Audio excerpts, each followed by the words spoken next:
ታሪክና ዝጅምር ብየናስ እዩ። የናስ ኣብ ሓንቲ ንእሽቶ ከተማ ተስፋ ጽባሕ ሓዚላ እትነብር ንስድራቤቱን ንነብሱን ክቕይር ለይትን መዓልትን ዝደክም ትጉህ መንእሰይ እዩ።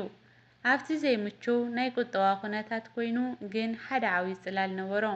እታ ካብ ንእሽትነቱ ጀሚራ ዘፍቅራ ካብ ኩሉ ፀበብኡ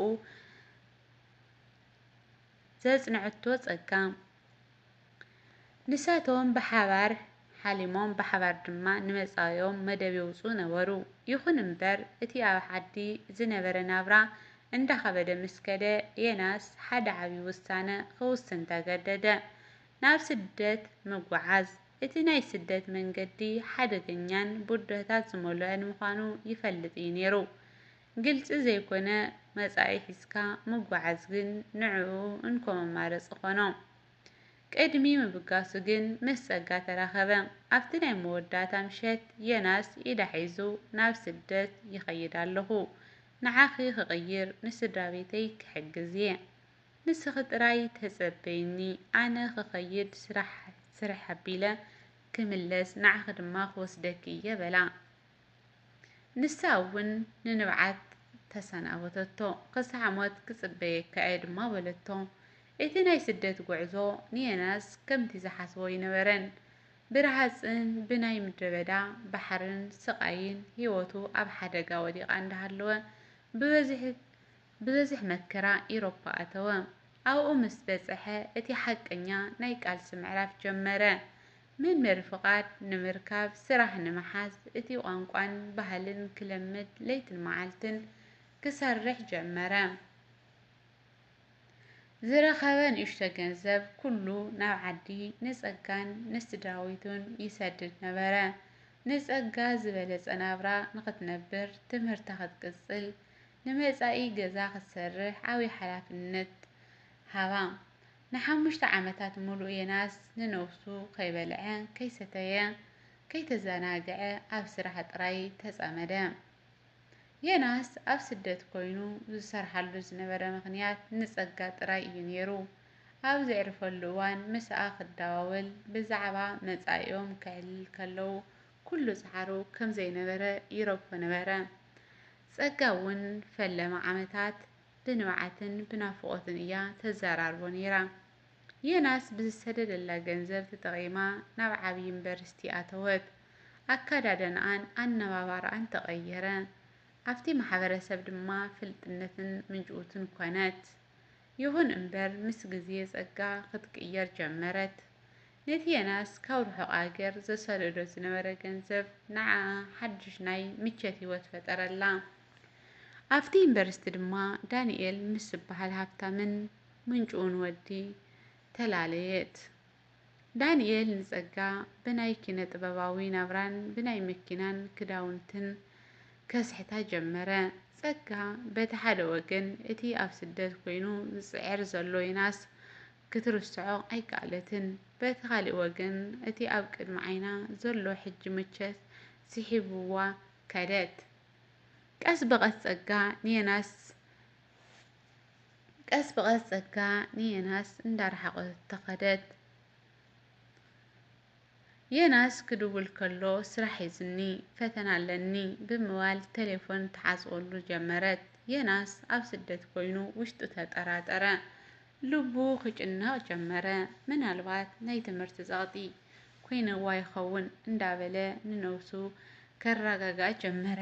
እቲ ሓቂ ግን ጸጋ ምስ ዳንኤል ሓድሽ ናይ ፍቕሪ ህይወት ጀሚራ።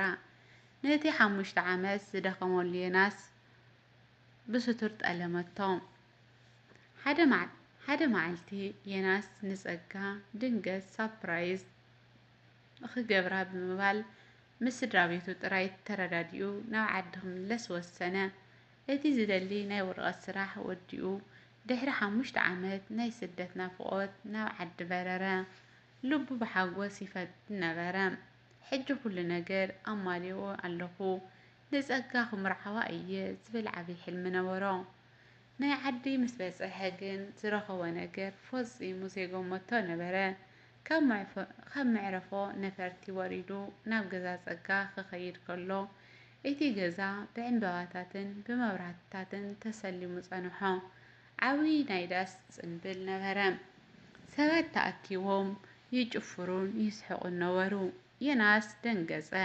እንታይ እዩ እዚ ክብል ንሓደ ካብቶም ተዓዘብቲ ሓተተ። እቲ ሰብ ድማ ሎሚ እኮ ናይ ጸጋን ናይቲ በዓል ሃፍቲ ዳንኤልን ናይ ሕፀ በዓል እዩ በሎ። ዮናስ እቲ ዝሰምዖ ነገር ከኣምኖ ኣይከኣለን። ሰውነቱ ክንቅጥቀጥ ጀመረ። ናብ ውሽጢ እቲ ዳስ ክጸጋዕ ከሎ ጸጋ ምስ ዳንኤል ተሓቋቂፋ ፍሽኽ እንዳበለት ክትሰዓዓም ረኣያ። እታ ንዓዓ ክቕይር ኢሉ ኣብ ስደት ደኺሙን ረሃጹን ዘፍሰሰላ ጓል ሎሚ ብገንዘቡ ተሰሊማ ንኻሊእ ሰብ ክትምርዖ ቆይማ ጸንሐቶ። ጸጋ ንዮናስ ኣብ ማእኸል እቲ ሰብ ክትሪኦ ከላ ሰንበደት። ገጻ ጸለመ። ዮናስ ግን ሓንቲ ቃል እኳ ከይተዛረበ ንባዓቱ እንዳወረደ ካብቲ ቦታ ወፂኡ ኸደ። እቲ 5 ዓመት ዝሃነፆ ሕልሚ ብሓንቲ ሰከንድ ፈረሰ። እቲ ጥልመት ንዮናስ ኣዝዩ ሰበሮ። ንሰሙናት ካብ ገዛ ከይወፀ ምስ ሰብ ከይተዛረበ ብሓዘን ተዋሓጠ። ስደት እስቲ ይከኣል ነይሩ። እዚ ጥልመት ግን ከመይ ኢለ ከኽእሎ ብምባል ድማ ይጭነቕ ነበረ። ጸጋ ብወገና ነቲ ዝሰደደላ ዝነበረ ናይ ገዛን ናይ ባንኪ ወረቐትን ኩሉ ብስሙ ስለ ዘይነበረ ንኹሉ ብምኽሓድ ምስ ዳንኤል ሓዳራ ጀመረት። ዮናስ ኩሉ ሃፍቱ ንግዚኡ ፍቕሩን ስኢኑ ባዶ ኢዱ ተረፈ። ይኹን እምበር ዮናስ ሓደ ነገር ተገንዘበ። ሎሚ ወዲቐ ኣይተርፍን። እቲ ጥልመት ክዕወት እዩ ከትንስእ ኣለኒ በለ። ተመሊሱ ስደት ኣይከደን። ኣብ ዓዱ ኮይኑ ካብቶም ኣብ ስደት ተምሃሮ ናይ ስራሕ ልምድታት ክሰርሕ ጀመረ። ለይትን መዓልትን ብዘይ ዕረፍቲ ይሰርሕ ነበረ። እቲ ሕሱም ስደት ስብራትን ጥልመትን ንዕኡ ዝያዳ ሓይልን ተረርን ኮኖ። ድሕሪ 3 ዓመት ናይ ዮናስ ትካል እናዓበየት ከደት። ሓንቲ ካብ ዓበይቲ ትካላት እታ ከተማ ኮነት። ዮናስ ሃብታምን ስሙይን ኮነ። እቲ ካሊእ ወገን ግን እቲ ጸጋ ተመርዓወቶ ዳንኤል ንፉዕ ሰብ ኣይነበረን። ብሰንኪ ናይ ቁማርን ናይ መስተን ወልፊ ናይ ወለዲ ሃፍቲ ኩሉ ፋሕ ኣበሎ። እቲ ትካል ክኸስር ከሎ ዳንኤል ንጸጋ ይሃርማን ይዋረዳን ጀመረ። ኣብ መወዳእታ ድማ ፈቲሕዋ። ጸጋ ባዶ ኢዳ ኣብ ጎደና ተረፈት። ሓደ መዓልቲ ጸጋ ኣብ ሓደ ዓብይ ቤት ጽሕፈት ስራሕ ክትደሊ ክትኣቱ ከላ እቲ ዓብይ ትካል ዋና ትካል ዮናስ ኮይኑ ጸንሓ። ዮናስ ቅድሚኣ ርእሱ ኣቕኒዑ ብኽብረት ተቐመጢ ንበር ጸጋ በላ። ጸጋ ብሕፍረት ብቁጥዓን ክትጥምት ኣይከኣለትን። ንባዓታ እናወረደ ይቕረ በለለይ በለቶ።